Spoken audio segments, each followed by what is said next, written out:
7 ತಿಂಗಳ ಹಸುಗೂಸಿನ ಎದುರಲ್ಲೇ ತಾಯಿ ಆತ್ಮಹತ್ಯೆಗೆ ಶರಣಾಗಿದ್ದಾಳೆ. ಪತಿಯ ಅಕ್ರಮ ಸಂಬಂಧಕ್ಕೆ ಬೇಸತ್ತು ಸಾನಿಕಾ ಸೂಸೈಡನ್ನು ಮಾಡಿಕೊಂಡಿರುವಂಥದ್ದು. ತವರು ಮನೆಯ ಕೋಣೆಯೊಂದರಲ್ಲಿ ಸಾನಿಕಾ ನೇಣಿಗೆ ಶರಣಾಗಿದ್ದಾರೆ. ತನ್ನ ತವರು ಮನೆಯಲ್ಲಿಯೇ ಆತ್ಮಹತ್ಯೆಗೆ ಶರಣಾಗಿರುವಂಥದ್ದು. ಫ್ಯಾನ್ಗೆ ನೇಣನ್ನು ಬಿಗಿದುಕೊಂಡು ಸಾನಿಕಾ ಆತ್ಮಹತ್ಯೆಯನ್ನು ಮಾಡಿಕೊಂಡಿದ್ದಾರೆ. ಬೆಂಗಳೂರಿನ ಪರಪ್ಪನ ಅಗ್ರಹಾರ ಠಾಣಾ ವ್ಯಾಪ್ತಿಯ ರಾಯಸಂದ್ರದಲ್ಲಿ ಈ ಘಟನೆ ನಡೆದಿದೆ.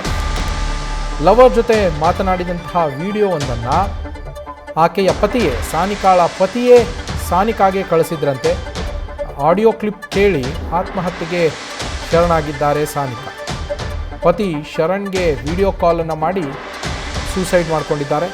ಬಾಣಂತನಕ್ಕೆ ಅಂತ ಹೇಳಿ ತನ್ನ ತವರು ಮನೆಗೆ ಬಂದಿದ್ಲು ಸಾನಿಕಾ. ಆ ಸಂದರ್ಭದಲ್ಲಿ ಈ ಘಟನೆ ನಡೆದಿರುವಂಥದ್ದು.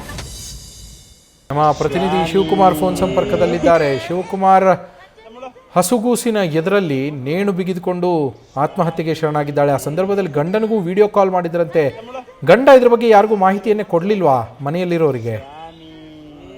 ನವೀನ್, ಇವತ್ತು ಬೆಳಗಿನ ಜಾವ 3 ಗಂಟೆ ಸುಮಾರಿಗೆ ಬೆಂಗಳೂರಿನ ಪರಪ್ಪನಗರ ಪೊಲೀಸ್ ಠಾಣಾ ವ್ಯಾಪ್ತಿಯಲ್ಲಿ ಬರುವಂತಹ ಸಾನಿಕಾ ಗೌಡ ಅವರ ತಂದೆ ಮನೆಯಲ್ಲಿ ಅವರು ಆತ್ಮಹತ್ಯೆಗೆ ಶರಣಾಗಿರುವಂತದ್ದು. ಕಳೆದ 1.5 ವರ್ಷದ ಹಿಂದಷ್ಟೇ ಮದುವೆ ಆಗಿರುತ್ತೆ. ಮದುವೆ ಆದಂತಹ ಸಂದರ್ಭದಲ್ಲಿ ಕಳೆದ 7 ತಿಂಗಳ ಅಷ್ಟು ಮುಂದೆನೆ ತಾಯಿ ಇವತ್ತು ನೇಣಿಗೆ ಶರಣಾಗಿರುವಂತದ್ದು. ಪತಿ ಆತ ಬೇರೊಬ್ಬರ ಜೊತೆಯಲ್ಲಿ ಅಕ್ರಮ ಸಂಬಂಧ ಇಟ್ಕೊಂಡಿದ್ದಾನೆ ಅಂತ ಹೇಳಿ ಆರೋಪವನ್ನ ಮಾಡಿ ಪತಿ ಆಕೆ ಆತ್ಮಹತ್ಯೆಗೆ ಶರಣಾಗ್ತಾಳೆ. ಈ ಹಿಂದೆ ಆಕೆ ಸಾವನ್ನಪ್ಪಕ್ಕಿಂತ ಮುಂಚಿತವಾಗಿ ಅವರ ಕುಟುಂಬಸ್ಥರ ಜೊತೆಲೂ ಕೂಡ ಒಂದು ಕರೆಯನ್ನ ಮಾಡಿರುವಂತದ್ದು, ಆತನ ಜೊತೆಯಲ್ಲೂ ಕೂಡ ಮಾತಾಡಿರುವಂತದ್ದು, ಅವರ ಸಹೋದರಿಯರಿಗೂ ಕೂಡ ವಿಚಾರವನ್ನ ತಿಳಿಸಿರುವಂತದ್ದು. ನಿಮ್ಮ ತಮ್ಮ ಬೇರೆ ಯುವತಿಯ ಜೊತೆ ಅಕ್ರಮವಾದಂತಹ ಸಂಬಂಧವನ್ನು ಇಟ್ಕೊಂಡಿದ್ದಾನೆ, ಮದುವೆಯಾಗಿ ಪತಿ ಇದು ಕೂಡ ಮೋಸವನ್ನ ಮಾಡಿದ್ದಾನೆ ಅಂತ ಹೇಳಿ ಅವರ ಕುಟುಂಬಸ್ಥರು ಕೂಡ ವಿಚಾರ ತಿಳಿಸುವಂತ ಕೆಲಸವನ್ನ ಮಾಡ್ತಾರೆ.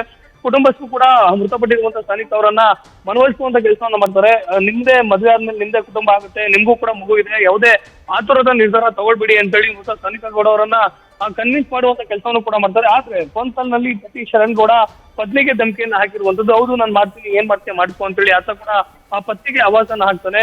ಪರಿಣಾಮವಾಗಿ ಇವತ್ತಿನ ಬೆಳಗಿನ ಜಾವ ಆಕೆ ಬಾಣಂತನಕ್ಕೆ ಅಂತ ತಂದೆ ಮನೆಗೆ ಬಂದಂತ ಸಾನಿಕಾ ಗೌಡ 7 ತಿಂಗಳ ಸಣ್ಣ ಪುಟ್ಟ ಗಂಡ್ಮಗು ಕೂಡ ಇದೆ. ಮಗುವಿನ ಮುಂದೆನೆ ತಾಯಿ ಆತ್ಮಹತ್ಯೆಗೆ ಶರಣಾಗಿರುವಂತದ್ದು. ಆಕೆ ಆತ್ಮಹತ್ಯೆಗೆ ಶರಣಾಗಿಂತ ಮುಂಚಿತವಾಗಿ ಆಕೆಯ ಪತಿ ಶರಣ್ ಗೌಡ ಏನಿದ್ದಾನೆ ಆತನಿಗೆ ವಿಡಿಯೋ ಕಾಲನ್ನ ಮಾಡಿ ಆಕೆ ತಂದೆ ಮನೆಯಲ್ಲಿ ಆತ್ಮಹತ್ಯೆಗೆ ಶರಣಾಗಿರುವಂತದ್ದು. ಸದ್ಯ ಮೃತ ಸಾನಿಕಾ ಗೌಡ ಅವರ ಕುಟುಂಬಸ್ಥರು ಮಗಳ ಸಾವಿಗೆ ಪತಿ ಶರಣ್ ಗೌಡ ಏನಿದ್ದಾನೆ ಆತನೇ ನೇರವಾದಂತ ಕಾರಣ ಅಂತೇಳಿ ಬೆಂಗಳೂರಿನ ಪರಪ್ಪನ ಅಗ್ರಹಾರ ಪೊಲೀಸ್ ಠಾಣೆಯಲ್ಲಿ ಲಿಖಿತವಾದಂತಹ ದೂರನ್ನು ಕೂಡ ಕೊಡ್ತಿರುವಂತದ್ದು. ಸದ್ಯ ಮೃತಪಟ್ಟಿರುವಂತಹ ಸಾನಿಕಾ ಗೌಡ ಅವರ ಮೃತದೇಹವನ್ನ ಮರಣೋತ್ತರ ಪರೀಕ್ಷೆಗಾಗಿ ಸೆಂಟ್ ಜಾನ್ಸ್ ಆಸ್ಪತ್ರೆಗೆ ರವಾನೆಯನ್ನ ಮಾಡಲಾಗಿದೆ. ಸದ್ಯ ಪೊಲೀಸರು ಮೃತದೇಹಕ್ಕೆ ಮರಣೋತ್ತರ ಪರೀಕ್ಷೆ ಆದಂತ ನಂತರದಲ್ಲಿ ಕುಟುಂಬಸ್ಥರು ಕೊಟ್ಟಂತ ದೂರಿನ ಅನ್ವಯವಾಗಿ ಪತಿ ಶರಣ್ ಗೌಡ ಏನಿದ್ದಾನೆ ಆತನನ್ನ ವಶಕ್ಕೆ ಪಡ್ಕೊಳ್ಳುವಂತ ಸಾಧ್ಯತೆಗಳು ಇರುವಂತದ್ದು. Naveen, thank you Shivakumar. ಇನ್ನು ಸಾನಿಕಾ ಗೌಡ ಸಾಯೋದಕ್ಕೂ ಮೊದಲು ಆಕೆಯ ಗಂಡ ಆಕೆಗೆ ಕಳಿಸಿದಂತಹ ಆಡಿಯೋ ಕ್ಲಿಪ್ನಲ್ಲಿ ಏನಿದೆ ಅದನ್ನು ನೋಡ್ಕೊಂಬರೋಣ.